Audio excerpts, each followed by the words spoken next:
سب سے پہلی وحی قرآن کریم کی اقرأ بسم ربک الذی خلق سے ہے۔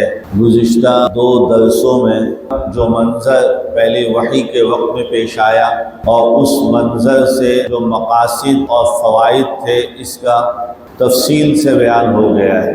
آج ان الفاظ کے اوپر بات کرنی ہے۔ اقرأ بسم ربک الذی خلق، اس پہلی ہی آیت کے اندر 3 لفظ ہیں اور تینوں کے اہم ترین معنی ہیں۔ سب سے پہلا لفظ ہے اقرأ۔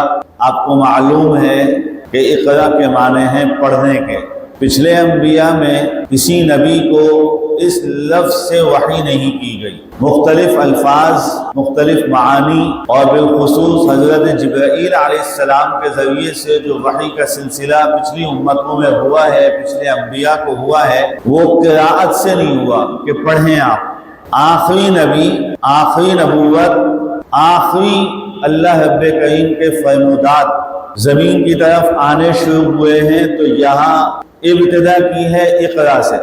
دوسری بات، پچھلے انبیاء علیہ السلام میں کئی انبیاء ایسے ہیں کہ جن کو رب کریم نے براہ راست وحی کی ہے، براہ راست آواز دی، اے نبی فلاں، اے فلاں، اے فلاں، اے فلاں۔ جبرائیل کو واسطہ اور ذریعہ نہیں بنایا۔ یہاں آخری نبی ہیں، امام الانبیاء ہیں، اور پھر اللہ رب کریم حضرت جبرائیل کو واسطہ بنا کے بھیج رہے ہیں اور کہہ بھی یہ رہے ہیں کہ اقرأ، آپ پڑھیں۔ پڑھنا جب کہیں ہوتا ہے تو اس میں دونوں چیزیں آ جاتی ہیں۔ لکھے ہوئے کے پڑھنے کے لیے بھی پڑھنا استعمال ہوتا ہے اور دہرائے جانے کے لیے بھی پڑھنا استعمال ہوتا ہے، غیر لکھے ہوئے۔ حضرت جبرائیل کچھ لکھ کے نہیں لے کے آئے، حضرت جبرائیل اللہ رب کریم کا فرمان لے کے آئے ہیں اور وہ آ کے کہہ رہے ہیں اقرأ، کہ لکھے ہوئے کی بات نہیں ہے، پڑھنا۔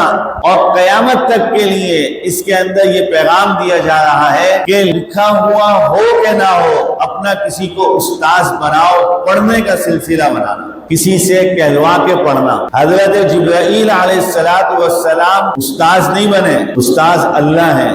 قرآن کریم کے اندر جا بجا اس کا اللہ نے اظہار کیا ہے کہ اصل استاذ اللہ ہیں، رسول اللہ کے۔